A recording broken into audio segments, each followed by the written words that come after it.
you. Oke, thank you teman-teman. Ya, nama saya Abed ya. Thank you buat Tuhan yang sudah undang ya, dan puji syukur pada Tuhan ya. Kalau saya boleh berada di Prudential itu karena kebaikan Tuhan saja ya teman ya. Hari ini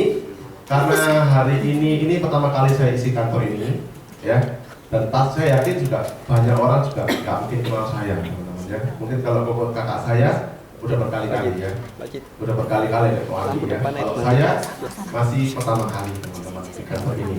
Jadi hari ini saya mau sharing apa yang terjadi dalam hidup saya dari sejak saya kuliah sampai hari ini gitu ya. Boleh di materinya? Oke. Ya, thank you. Ya, seperti tadi saya bilang ya, nama saya Abed teman-teman. Saya sekarang masih usia 29 tahun dan saya join di Prudential usianya 23 tahun teman-teman ya. Jadi cukup muda. Ada dari sini yang pertama kali memulai Prudential tidak bisa ngomong. Ada? Atau nggak pinter ngomong? Ada nggak teman-teman? Atau yang waktu memulai Prudential awalnya pendiam banget gitu? Ada? Ada ya? Saya salah satunya teman-teman ya. Jadi saya ini tipikal orang yang sangat pendiam. Kalau Anda sama saya duduk di kereta api misalkan ya, 2 jam, 3 jam saya nggak akan ajak ngomong Anda ya. Karena saya sangat pendiam. Saya ini bingung kalau mau ngomong orang baru mau apa gitu ya. Oke? Nah, ini dulu masa kecil saya teman-teman ya. Ini masa kecil saya. Ini pointernya tengah ya, bawah ya. Oh ini ya, oke. Nah, ini saya teman-teman ya. Yang ini kok Andi ya. Saya sama dia jelek. Dia teman-teman ya. Ya, masa kecil ya. Ya, karena dia kurus sekali teman-teman. Jadi waktu kalau saya jalan sama dia, mama saya bilang saya lebih dihargain sama orang ya, digendong-gendong. Kalau dia enggak teman-teman, kurus sekali teman-teman ya. Nah, ini background saya. Saya dulu SD, SMP, SMA, sampai S1 itu semua berkat kemurahan Tuhan ya. Karena saya pada saat SD menuju SMP, orang tua saya bangkrut. Saya yakin Pak Adi dapat cerita di sini ya. Papa saya bangkrut teman-teman. Itu saya menjalani SMP saya yang SD-nya dulu saya dijemput naik mobil. Setiap hari ada supir. Waktu SMP saya sudah ada supir teman-teman. Bahkan sampai saya pakai sepeda ontel ya. Saya jalan, mama saya kontrak di Tambarrejo. Tahu ya Tambarrejo di mana ya, daerah Kapas Rampung. Saya sampai ke Tugu Pahlawan setelah Maris itu saya sepeda ontel teman-teman setiap hari. Jadi itu adalah perjuangan saya pada saat saya miskin sekali waktu itu ya. Cuman karena saya masih sangat kecil, saya nggak ngerti teman-teman ya. Pokoknya orang tua saya kasih saya kendaraan sepeda ontel gitu ya, ya saya pakai aja ya.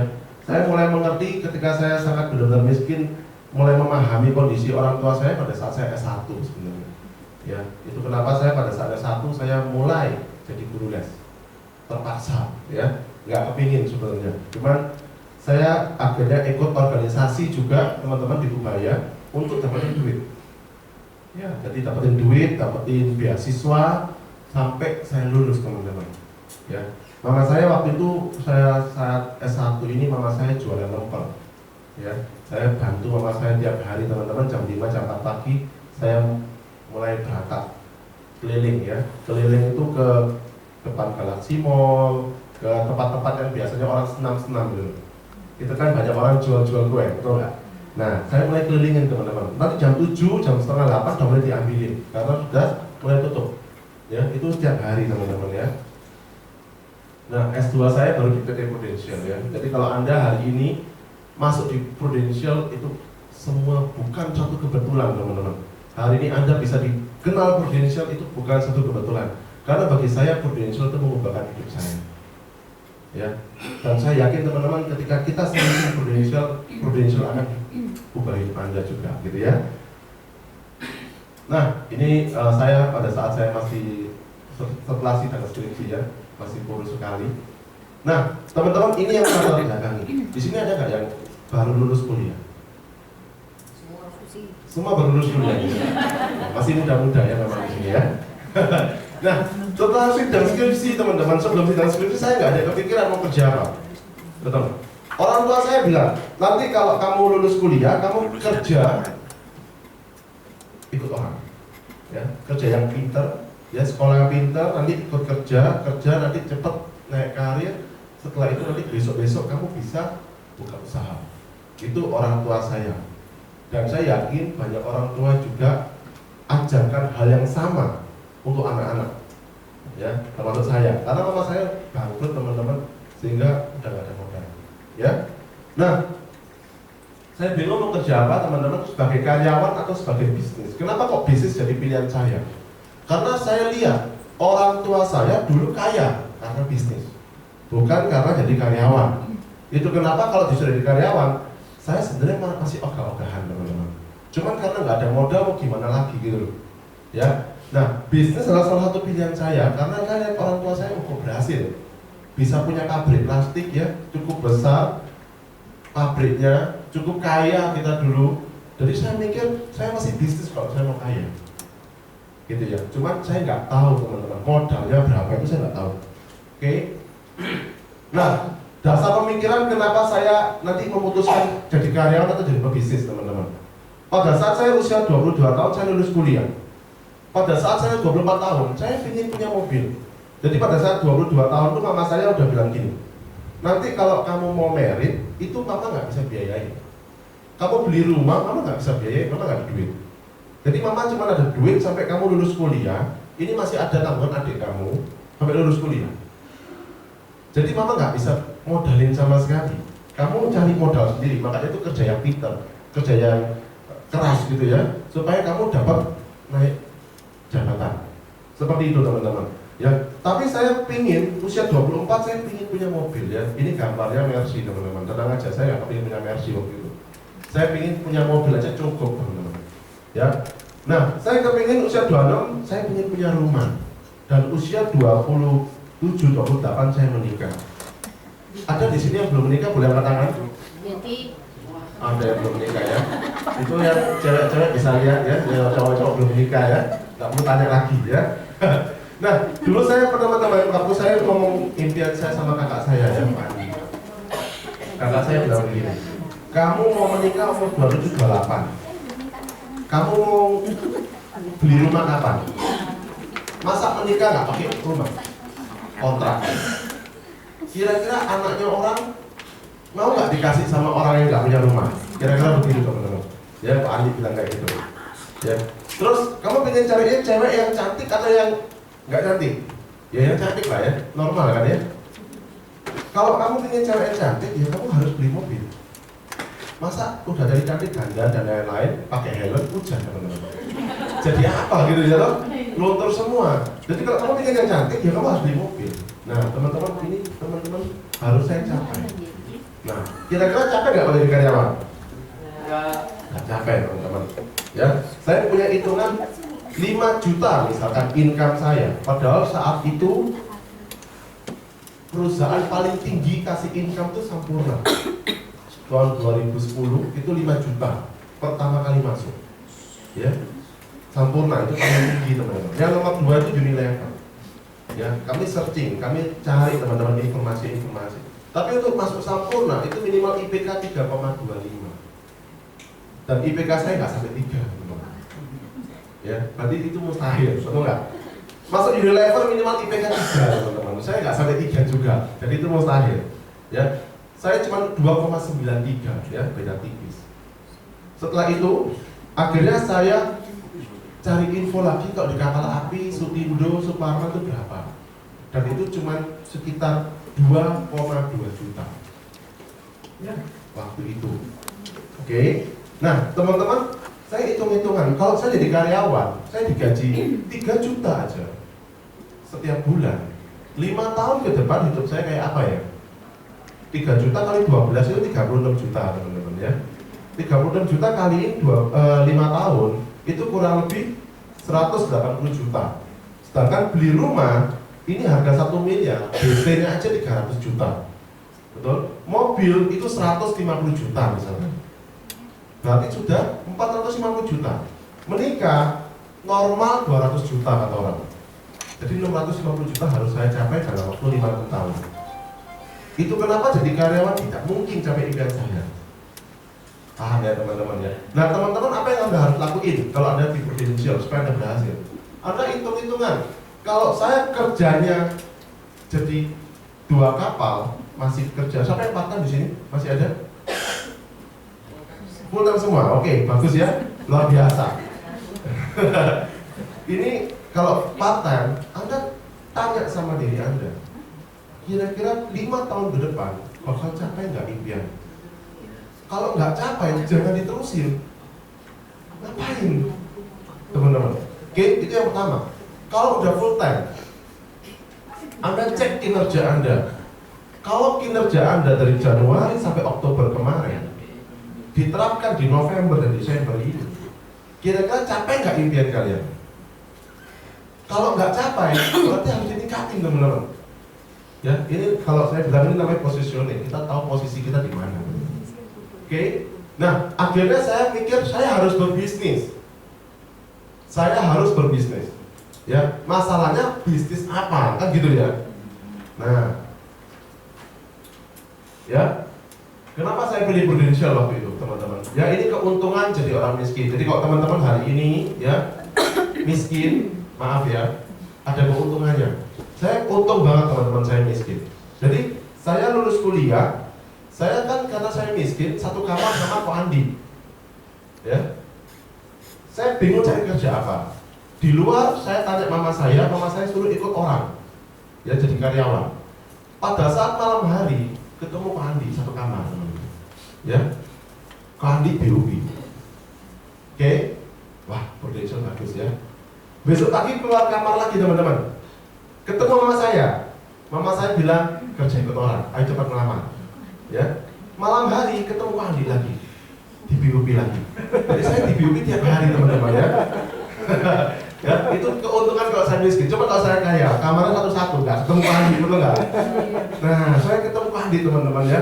Nah, jadi saya lihat Ko Andi tiap hari kerja, income 5,3 waktu pertama kali join di BCA. Terakhir waktu keluar udah 6 juta, itu ditinggal. Saya mikir-mikir, saya di kapal api 2,2 juta, dapat 3 juta kan syukur-syukur, betul nggak? Ini 6 juta ditinggal masuk Prudential, ini aneh. Ya, saya dulu nggak pernah mikir teman-teman. Waktu saya skripsi saya nggak pernah mikir, tapi ketika saya lulus baru saya mikir.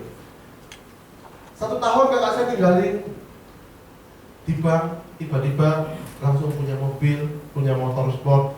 Saya bingung ya. Tapi mama saya yang lebih aneh lagi teman-teman. Udah lihat kakak saya berhasil, tetap suruh saya kerja ikut orang. Beneran, ya.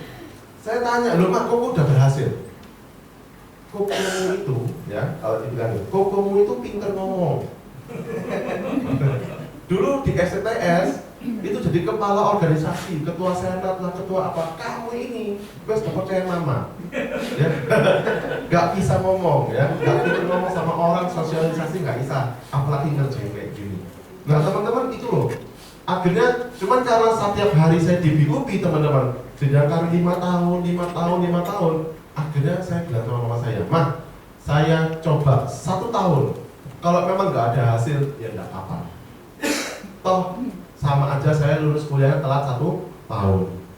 Ya udah, akhirnya mama saya izinkan. Ya.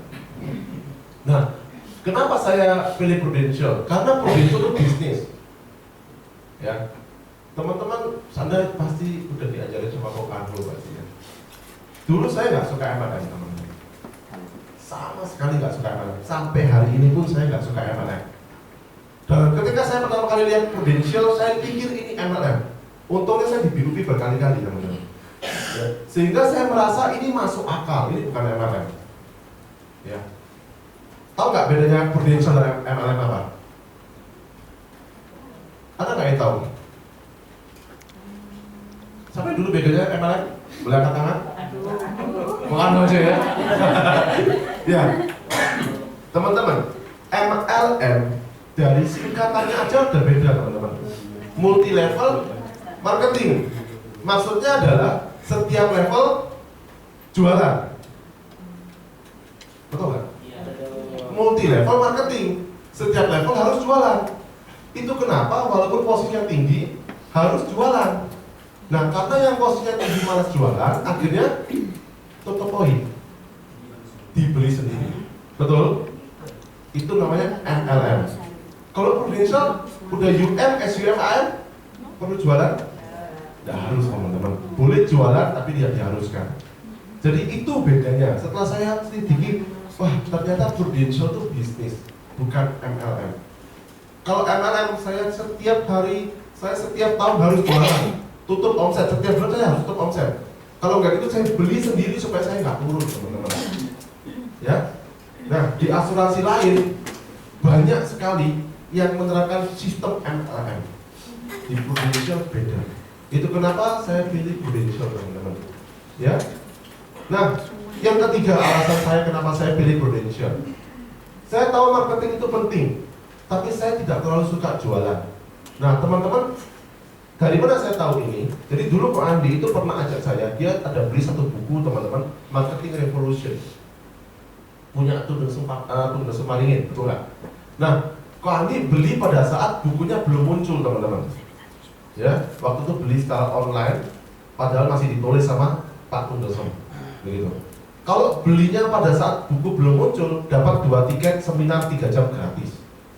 Ada yang nggak tahu itu? Ada yang tahu itu nggak? Saya waktu Ko Andi dapat 2 tiket, ngajak saya teman-teman. Ya, waktu itu Pak Tunda Sumaringin bilangnya marketing itu penting. Semua orang kalau nggak bisa marketing, nggak bisa kaya. Kita aja walaupun kita leader teman-teman, kita juga marketing. Betul nggak? Kalau kita nggak bisa menjual diri kita supaya orang lain melihat bisnis ini menarik, mana mungkin mereka mau join sama kita? Betul? Walaupun saya nggak jual produk, betul ya? Kalau kita nggak bisa jual konsep bisnis Prudential ke teman kita, ke kerabat kita, mana mungkin mereka mau join sama kita? Berarti marketing itu penting, betul ya? Nah, tapi saya nggak suka jualan teman-teman, itu masalahnya. Saya nggak suka jualan produk, saya nggak bisa ngomong. Ya, untuk bisa kaya dari tidak jual selamanya itu Prudential. Itu kenapa saya masuk Prudential. Jadi saya masuk Prudential kenapa? Karena waktu itu Ko Andi bilang, udah posisi UM, SUM dan AM udah nggak perlu jualan. Itu saya langsung, oke, berarti saya cuma jualan 2 tahun. Oke, saya akan jualan 2 tahun. Itu teman-teman. Ya, jadi teman-teman yang hari ini masih agen banyak ya? Atau dari leader semua ini? Amin gitu ya. Oke. Teman-teman cepat jadi UM. Apalagi tahun ini Prudential mempermudah luar biasa. Kalau Anda nggak jadi UM, Anda rugi besar loh. Kenapa? Karena Anda belum merasakan bisnisnya Prudential. Anda masih sampai merasa seperti self employee teman-teman. Nggak ada bedanya sama dokter. Kalau Anda nggak kerja, Anda nggak dapat income. Tapi kalau Anda udah mulai UM, SUM dan AM, Anda udah mulai masuk dunia bisnisnya Prudential. Anda mulai ngerasain tim Anda jalan. Anda dapat income dari tim Anda. Ya. Nah, teman-teman, saya punya tantangan. Saya yakin teman-teman juga punya tantangan. Itu kenapa saya sharing teman-teman. Apalagi ini mendekati akhir tahun. Saya akan sharing teman-teman bagaimana saya final sprint waktu itu. Ya. Orang tua tantangan pertama saya. Ya, tadi saya udah ceritain orang tua saya tentang saya. Teman kuliah. Begitu lulus kuliah saya nggak kerja ikut orang. Karena di sini daftar, lamar sana sini, saya nggak kerja ikut orang teman-teman. Ya, mereka semua meremehkan saya. Kamu ini nggak salah ya. Kuliah udah mahal-mahal di Ubaya. Kok sekarang masuknya asuransi kayak orang nggak punya kerjaan, betul nggak? Ya, Anda digitukan juga sama teman-teman? Ya, diremehin, belum tahu ya. Padahal kerja asuransi, income-nya gede, betul nggak? Nah, teman kuliah saya meremehkan saya. Cuma saya pikir begini, ya jalan hidupku sama jalan hidup kamu kan beda. Saya punya impian, kamu belum tentu punya impian, betul nggak? Ya udahlah, sobat gitu loh, biarin, gitu ya. Nah, teman-teman ada lagi teman gereja saya. Saya ini termasuk salah satu yang aktif dalam gereja. Ya, Senin sampai hari Minggu saya bisa ke gereja 4 sampai 5 kali. Ya, pelayanan sana sini gitu ya. Nah, pada saat saya mulai final sprint, pada saat saya mulai masuk Prudential, kita mulai ketemu sama orang kan banyak-banyak kan malam, betul nggak? Pada saat malam harusnya berkomunitas, saya izin teman-teman. Saya izin. Akhirnya teman-teman gereja pun menjauhi saya. Ya, mereka pikir saya ini kerja terus otaknya, gitu ya. Nggak mikirin Tuhan, begitu. Ya, jadi dijauhin teman. Mereka nonton, saya nggak diajak teman-teman. Mereka ngafe, saya nggak diajak. Jadi ini masalah saya. Dan kakak saya tahu teman-teman, ini salah satu masalah yang berat bagi saya. Ya, karena saya orang pelayanan dan mama saya support sekali saya berada di gereja. Kakak saya kurang support teman-teman, ya, karena nggak kasih omset. Waktu itu ya. Nah, teman-teman, cuma saya kasih tahu. Masalah terbesar itu adalah diri kita sendiri. Masalah terbesar itu diri kita sendiri. Saya cerita satu teman-teman ya. Gengsi itu pasti. Lulusan S1 teman-teman. Ya. Ubaya lagi. Saya diterima loh. Begitu saya lulus kuliah, mama saya suruh saya ngelamar. Saya melamar teman-teman. Melalui lembaganya Ubaya, saya melamar. Saya ditelepon beberapa perusahaan untuk interview. Ya. Dan sampai hari ini sudah saya nggak pernah interview teman-teman. Ya. Gengsinya luar biasa. Kok kerja di asuransi? Jadi teman-teman kalau hari ini Anda diremehin orang, Anda punya gengsi, teman-teman buang aja gengsinya. Karena nggak ada gunanya. Ya, tidak akan membuat kita semakin maju teman-teman. Oke, yang kedua, Ambon. Teman-teman, ini cerita luar biasa teman-teman ya. Ini kisah hidup akan saya ingat seumur hidup teman-teman. Karena dari sini saya closing orang tahun 2011. Ya, saya closing orang itu 6 juta per bulan Januari. Ya, anaknya masih umur 23 atau 24 tahun waktu itu. Ya. Dia ngakunya kerja sebagai tour guide di salah satu tempat ya, dan dia dapat tips banyak. Ya, itu kenapa mampu nabung 6 juta teman-teman, cewek ya. Dia orang Ambon. Dia bilang begini, "Kalbet, kalau Koko cerita ini ke orang tua saya yakin mereka pasti suka. Saya yakin mereka pasti ambil." Ya kan? Tapi mereka lagi di Ambon. Dan apalagi kalau ke saudara-saudara saya, pasti mereka ambil. Ya, ini bagus banget ini. Ya kan? Ada orang Ambon di sini? Gak ada ya, maaf ya kalau menyinggung ya. Teman-teman, saya berangkat nggak habis pikir ya, nggak lama-lama. Januari awal-awal sebelum kick off, saya berangkat ke Ambon. Saya beli tiket pergi 1 minggu pulang teman-teman. Ya, setelah saya pergi ke sana teman-teman, hari pertama saya udah minta semua alamatnya dia, alamat orang tuanya. Saya udah ke bandara ya, setelah itu ke hotel langsung, nggak perlu lama-lama karena merasa rugi teman-teman. Kan tiket ke Ambon mahal, ya. Jadi langsung cari alamat. Hari pertama saya cari alamat tidak nemu teman-teman. Saya pikir normal lah ya, kan saya baru pertama kali di Ambon, ya. Hari kedua saya cari lagi teman-teman. Saya tanya tukang ojek, saya tanya tukang bemo di Ambon, kan bemo banyak ya. Saya tanya tukang ojek, saya tanya tukang bemo, nggak ada yang tahu alamatnya. Ya, saya mulai telepon teman saya. Teman saya bilang ada kok ya di daerah sini. Saya datangin daerah sana, saya cari alamatnya, nggak ketemu. Hari ketiga teman-teman, saya cukup depresi. Akhirnya teman saya bilang begini, ya udah gini aja, orang tua saya suruh ke hotel. Oke, saya tunggu teman-teman 1 hari, tetap gak datang. Ya, hari keempat teman-teman, hari terakhir, saya keliling, saya sampai jalan kaki, karena kan habis banyak biaya, betul nggak? Saya sampai jalan kaki teman-teman 3 jam, 4 jam ya, nggak ketemu teman-teman. Ya, saya stres luar biasa. Udah gitu capek, lapar ya, dehidrasi, saya makan teman-teman. Makan di Ambon, saya pilih paling murah. Waktu itu kan masih angin ya. Saya pilih paling murah. Saya pikir gado-gado paling murah teman-teman. Setuju nggak? Ya, saya ambil gado-gado. Ketika saya bayar minta 35.000 teman-teman. Sebelah saya makan nasi sama ikan cuma 10.000. Ya, ternyata saya baru tahu ikan di sana murah. Sayur impor dari Jawa. Ya, jadi lebih mahal. Saya mau nyesal teman-teman, kenapa saya angkat ikan.